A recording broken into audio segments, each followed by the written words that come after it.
and then sample, yeah. Thank you for presenter here. We start with understanding population and sample, ya, because if we discuss about qualitative data, we call it object of the research and then subject of the research, ya. Beda, ya. Jadi jangan sampai penelitian kuantitatif pakai terminologi kualitatif. Kalau kalian kuantitatif, ya namanya subject and population. Kalau kalian penelitian kualitatif, namanya subject and object of the research, ya. Jadi suatu hal yang berbeda, ya.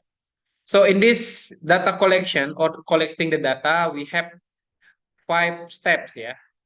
First is identify unit, ya. Apa yang mau kalian teliti? Apakah institusinya, sekolahnya, apakah individual, ya, apakah misalnya sekolah dengan akreditasi A, berarti dia sifatnya kategori, ya. Nah, jadi decide, ya, what unit that you want to be measured. Apa? Individual, group, ya. Apakah cukup organisasi, ya. Jadi identify dulu mana yang mau diambil seperti itu, ya. And then on what level? Levelnya apa? Ya, 7 grader, 8 grader, 9 grader, atau you want to conduct a study about teacher. Teacher apa? English teacher. English teacher seperti apa? English teacher with misalnya 5 years teaching experience. Jadi judul penelitian kali ini itu menganalisa kemampuan guru bahasa Inggris dengan pengalaman belajar minimal 5 tahun sekota Palembang. Boleh nggak? Boleh. Ya. So decide the unit. Ya. Organisasi kah, individu kah, kelompok. Kemudian levelnya apa? Kelas 1, kelas 2, kelas 3, IPA, IPS, bahasa. Kalau dia kelompok bahasa, ya. Decide, ya.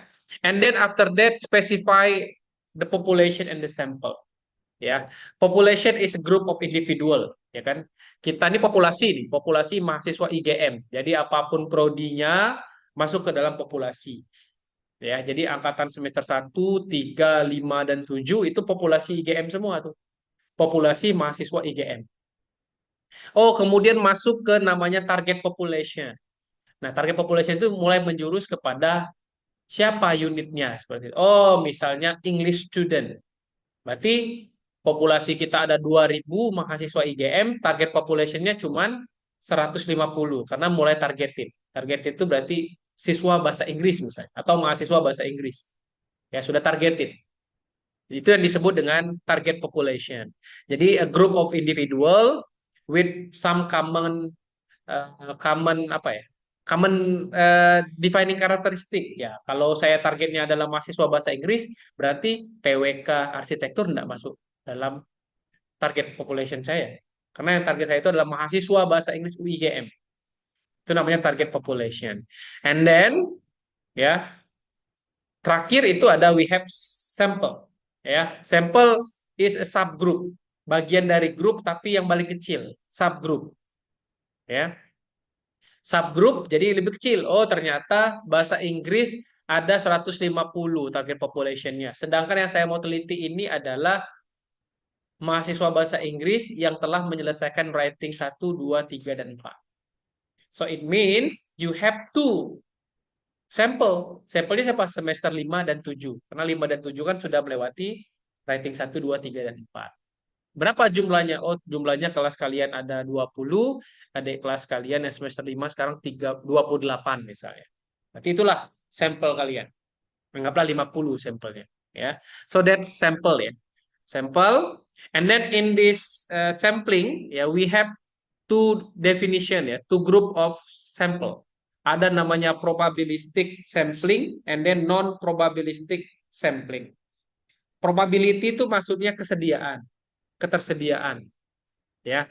Jadi probability itu artinya yang bisa mewakili populasi, ya, probability, ya. Jadi kita punya di situ ada namanya simple random sampling.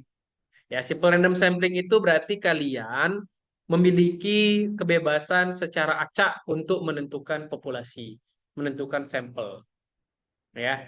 Jadi peneliti punya kebebasan untuk mencari sampel-sampel mana saja yang cocok untuk menjadi sampel dia, ya. Namanya random. ya, simple random sampling. Jadi kalian tinggal cari saja, ya. Oh, mungkin si A, si B, oh kelas A, kelas B misalnya, ya. Random tapi secara acak. Nah, biasanya kita gunakan kayak arisan itu ya, koncang. Di koncang keluar SMP 3. Kita masukin 22 SMP, kita koncang. Mana sih yang cocok untuk jadi penelitian saya? Random dia, tidak ada ketentuan seperti itu ya. Ketentuannya adalah misalnya SMP akreditasi A. Oh, ternyata A cuma 7 di Kota Palembang. Udahlah, daripada pusing-pusing saya mau random saja. Dari 7 ini mana yang nanti bakal jadi sampel saya? Itu populasi ya, 7 sekolah tadi. Diadu saja misalnya, dikoncang-koncang keluar SMP 3. So, SMP 3 berarti kalian pilih secara random sampling. Ya, tidak ada tidak ada landasan dasar peneliti seperti itu ya. Jadi murni random ya.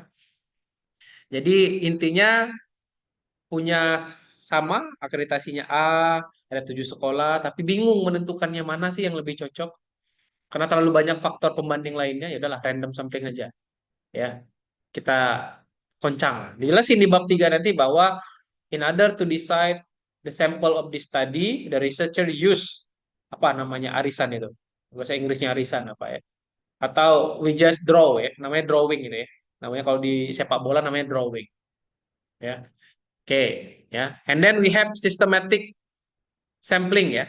Systematic sampling itu it's mean you have uh, you have specific karakteristik. For example kayak tadi ya sudah menemukan bahwa misalnya kalian akan meneliti SMP terakreditasi A di Kota Palembang. Ada 7 ya, ada 7 yang sama-sama akreditasinya A. Nah, sekarang untuk mengerucut ternyata dicarilah dengan guru berpengalaman lebih dari 10 tahun mengajar bahasa Inggris. Dicari mana yang paling banyak. Oh, ternyata ada 2, SMP 1, SMP 2 yang pengalaman gurunya banyak, ya, punya kompetensi banyak. Nah, 2 masih bingung lagi, lebih disistematiskan lagi. Kira-kira apa? Misalnya guru dengan prestasi nasional atau minimal provinsi. Oh, ternyata putuslah di SMP 1 misalnya. Itu sistematik ya. Jadi kalian mengeliminasi sampel, mengeliminasi populasi dengan adanya filter-filter ya. Tadi akreditasi sudah ada 7. Dari 7 akreditasi filter kedua adalah guru dengan pengalaman terbanyak. Oh, ternyata muncul 2 sekolah. Dari 2 sekolah ini muncul lagi karena yang diteliti ada gurunya, guru dengan pengalaman prestasi nasional ataupun provinsi. Oh, ternyata ini yang paling banyak. Sekolah A. Sudah. Ya, itu namanya sistematik. Jadi kalian mencari sampel secara sistematik. Ya, lagi-lagi sampel itu ya, you choose the sample not based on your own purpose ya. Kita emang kebutuhan kita mencari sampel, tapi jangan alasan pribadi, personal reason. For example, the school is near my house. The school is my apa misalnya, my family owns misalnya ya kan. Mau nggak bisa. Itu personal reason. We use more scientific reason. Kayak tadi kan, ada alasan ini, guru dengan prestasi ini, bla bla bla, ya. Nah, jadi sampailah dia mengerucut, ya. Kalau di buku dia menjelaskan misalnya ada ada 1.000 tadi ya, ada 1.000 orang tua, sangat terlalu banyak bagi dia populasinya 20% dari manusia. Kemudian dia melakukan 1:5, membuat nomor meja gitu ya. Siapapun yang duduk di nomor meja yang telah ditentukan itu akan menjadi sampel dia misalnya. Ya, sistematik juga itu, karena dia sudah susun. Ya, oke. And then next, ya, we have stratified sampling. Ya, stratified ya dari kata stratify. Ya, stratify itu artinya divide, dividing, memecah-mecah, mengelompokkan.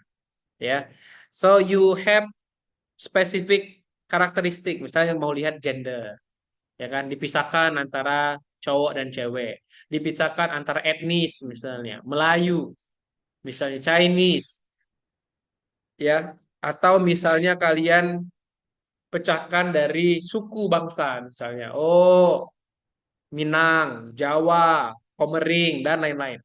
Ya, itu stratified, dividing, dipecah-pecah. Ya. Nah, tapi you must remember that using this stratified sampling, it is because you have imbalance population. Ya, penggunaan stratified sampling ini kalau populasinya tidak seimbang, ya, tidak seimbang.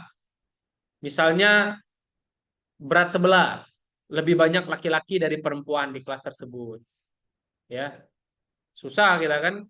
Karena kalau laki-laki yang lebih banyak, mungkin argumentasinya, perspektifnya laki-laki yang lebih banyak nanti mempengaruhi hasil penelitian kalian. Ya, makanya kita harus buat dia lebih stratified. Ya, kita bedakan. Oh, saya pengen lihat karena tergantung motivasi, saya bedakan saja laki-laki dan perempuan misalnya. Atau kalau kayak kakak kelas kalian kemarin dia ekstrovert dan introvert dibedakannya. Ya, extrovert student, extrovert student dan introvert student. Ya, bedakan. Ya. Nah, stratification is also used when a simple random sampling procedure would yield fewer participants. Ya, atau penggunaan sampling ini juga kalau misalnya partisipannya tuh lebih sedikit, ya, terbatas jumlah partisipannya, jadi boleh-boleh saja menggunakan stratified sampling dengan perbedaan karakteristiknya, apa gender, ya kan, apakah anak pertama saja yang mau diteliti atau anak kedua saja atau si bungsu saja yang mau diteliti, boleh, namanya stratified sampling gitu. Ya kan? Jadi yang di sini yang anak pertama yang diteliti, yang nggak anak pertama tidak diteliti. Ya, tergantung dengan judul kalian nanti apa. Ya, and then after that, ya, we have multi-stage cluster sampling. Ya, jadi multi-stage cluster sampling. Ya, the researcher chooses a sample in two or more stages because either the researcher cannot easily identify the population or the population is extremely large. Ini biasanya kalau penelitian survei. Kalau sudah sampai ratusan ribu samplingnya kayak pilkada ya, kayak kita pemilihan presiden kan ada namanya quick count, ya kan? Itu kan banyak sampelnya. Gimana cara dia menentukannya? Ya multi multi stages ini. Ditentukan dulu misalnya pemilih dengan umur 19 sampai 56 tahun. Ya, atau dibacakan lagi 19 sampai 30, 31, 40 dibagikan 10 tahun, 10 tahun, 10 tahun. Kemudian dipilih provinsinya, ya, perwakilan di setiap provinsi ada berapa, ya, itu namanya multi stages, ya. Jadi dia memfilter berbagai macam populasi itu supaya berkurang jumlahnya dengan alasan akademik lagi. Karena kalau banyak sampai 1.000 ratusan ribu ya pasti sulit ya. Makanya kita butuh multi stage cluster sampling. Dilihat nanti setelah ratusan ribu, lihat lagi gendernya, laki-laki perempuan, seperti itu.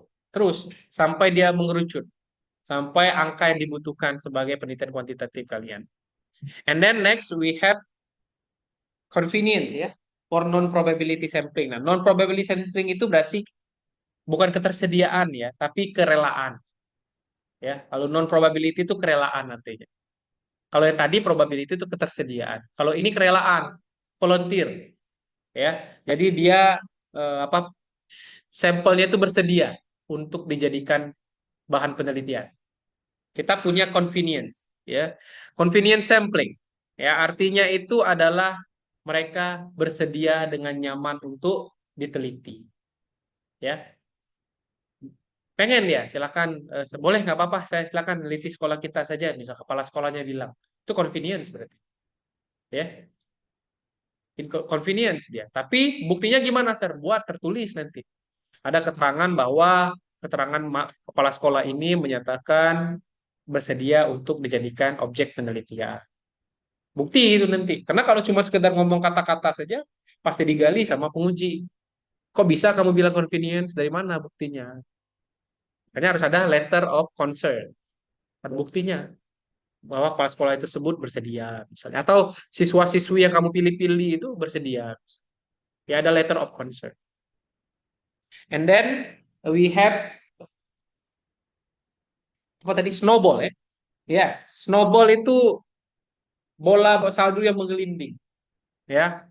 Jadi harusnya makin lama makin besar ya samplingnya, ya. Jadi kalian bisa gunakan ini ya, You ask maybe someone, ya mungkin latar belakang wisudawan S1 bahasa Inggris, ada teman yang sudah wisuda. Ini Google Form aku ya. Nanti kalau ada teman-teman alumni kalian tolong disebar. Oh terus sampai banyak dapat sampel. Itu namanya snowball effect ya, snowball effect. Jadi boleh semakin besar makin bagus ya. Nah, ini ada hubungannya dengan sample size nanti ya. Jadi sample size itu berapa sih ukurannya kalau untuk penelitian kuantitatif? If it is ya, di buku di halaman 146 itu dijelaskan ya. Kalau penelitiannya itu adalah eksperimen, at least 15 student, dia bilang 15 orang. Itu di eksperimennya saja. Penelitian eksperimen itu kan dua kelas, kontrol kelas, eksperimen kelas. Berarti at least 15 eksperimen, 15 dikontrol. At least ya. Setidaknya harus 15 minimum. Ya, minimum sampel. Kalau penelitian kalian itu correlation, mencari hubungan, hubungan antara motivasi dan achievement, English achievement, ya. At least 30. 30. Jadi 30 kalian melihat ada di situ nanti, ya. Ada yang baru sudah ini kan ada dia correlation. Saya lupa judul penelitian dia apa ya. 30 minimal, ya, untuk bagian correlationnya, ya. Jadi dia melihat hubungan antara yang menggunakan AI dan kelas yang tidak menggunakan AI. Berarti 30 di AI, 30 di non AI, at least minimum standar. Kalau penelitiannya survei, 350 survei. Makanya penelitian si Asmiati itu saya minta minimal 500 waktu itu. Tapi ternyata nggak dapat. Dapatnya cuma 490-an. Nggak apa-apa. Tapi sudah sampai minimum 3,5. Ya, padahal sampelnya waktu itu banyak. 20.000 hampir. Populasinya. Kuesioner itu alat. Beda lagi. Kuesioner itu alat ya. That's the instrument of the research. Kuesioner, tes, wawancara itu alat. Kalau survei ini desain. Nah, yang kita bilang di sini itu desain. Ini kalau bilang di sini itu samplingnya, population and sample. Ya. Kalau yang sifatnya apa yang kamu tanya tadi? No, no. Survei. Nah, itu research design. Kuantitatif, kualitatif, mix method. Di dalam kuantitatif itulah ada eksperimen, correlation, quasi eksperimen, survei design, ya ada semua. Ya, desain. Desain itu rancangan penelitian. Something different ya. Instrumen alat, ya. Oke. And then next ya. Tadi from Afifa ya. After you know, after you decide the sample size, population and the sample, what permission you need? Ya udah, urusan surat-surat penelitian. Sama kan di buku ini diajarin ya, tanyakan ya apa saja syarat-syarat untuk penelitian ya. Misalnya institution, specific site, parent participation and so on ya. Kita lewatin saja ya, itu lebih ke administrasi seperti itu ya, untuk bagian eh, administration ya. Nah, maybe ya, we can focus to type of the data ya, type of the data and data measurement. Kita fokus kepada, coba next, bukan yang ini, ke types of data. Ada nggak types of data? Ini kayaknya. Ini bukan ya? Ya, ya, ini, betul. Ya, types of the data and data measurement. Ya, jadi measurement itu kan pengukuran. If you want to collect about student skill, speaking skill, reading skill, berarti namanya nanti ada performance measurement. Berarti yang diukur itu adalah keahlian mereka. Kalau dia speaking, ada tes speaking, ya measurementnya. Ini sama dengan assessment tadi, ya. Namanya itu adalah performance measures. Ya biasanya contohnya tes IQ, speaking test, oral test, reading comprehension test, writing test, itu performance semua tipenya. Menguji kemampuan. Ya. And then we have eh, coba lihat yang selanjutnya itu ada apa tadi? Attitudinal. Ada ya, attitudinal ya. Attitudinal measure. Ya, itu dari kata attitude. Berarti kalau kalian menguji sikap, itu namanya attitudinal. Dari kata attitude, berarti yang kita lihat itu apa, Sir? Misalnya kita melihat nilai kejujuran dalam kejujuran dalam learning dan belajar, ya, kecemasan, misalnya kegelisahan, ya itu masuk ke attitudinal seperti itu ya. Nah, ini jenis-jenisnya ya, tipe-tipenya seperti itu ya. And then we have behavioral ya, behavior, dia kata behavior, biasanya kita berbicara tentang perilaku. You can ask individual behavior atau group behavior atau peer behavior ya. Tinggal dicari mana yang nanti mau lihat apa. Karena penelitian ini bisa semua kan. Ya. Kalau performance bisa, attitudinal bisa, ataupun behavioral bisa. Ya. Nah, in this ya, these three kind of